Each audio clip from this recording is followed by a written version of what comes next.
way of really registering Congress's skepticism about this and really trying to reassert a congressional role in matters of war, which, again, is one of these things that Republicans have for months just ceded to the president and not attempted to involve themselves in. So Republicans keep voting against it with a few defections, but not enough to actually let this pass until this sort of rebellion starts to bubble up within the party about a range of issues. And all of a sudden, a few days after Bill Cassidy loses his primary, there's yet another war powers vote in the Senate.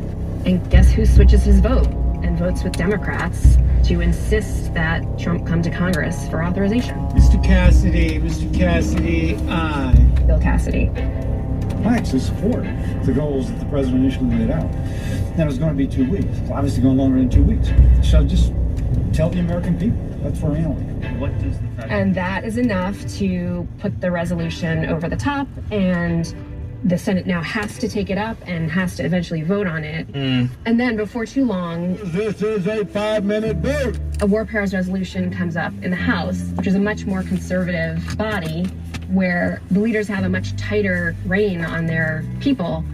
But still, Well, the yeas are 215 and the nays are 208. The concurrent resolution is adopted.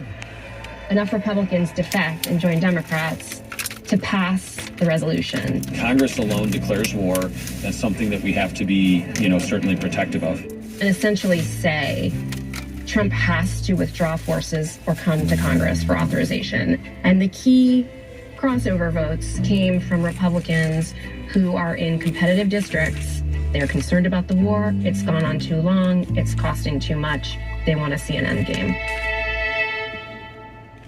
Interesting. So swing district Republicans are crossing over, voting with Democrats to register their disapproval of the war because they worry that the war, the resulting high gas prices, are going to cost them re-election. This goes back to what you were saying earlier, that at the heart of this Republican rebellion is this very strong sense that the president is not looking out for the best interests of the Republican Party. Right. This is a president who has said in recent weeks that he doesn't care about the financial impact on Americans when he's thinking about the war. He doesn't care about the midterms. And Republicans are starting to look around and say, well, where does that leave us? And by this point, we're starting to see some interesting coalitions form here to really be the spine of this pushback against Trump. You have swing district Republicans, like Senator Susan Collins was among the senators who voted for the war powers resolution in the Senate.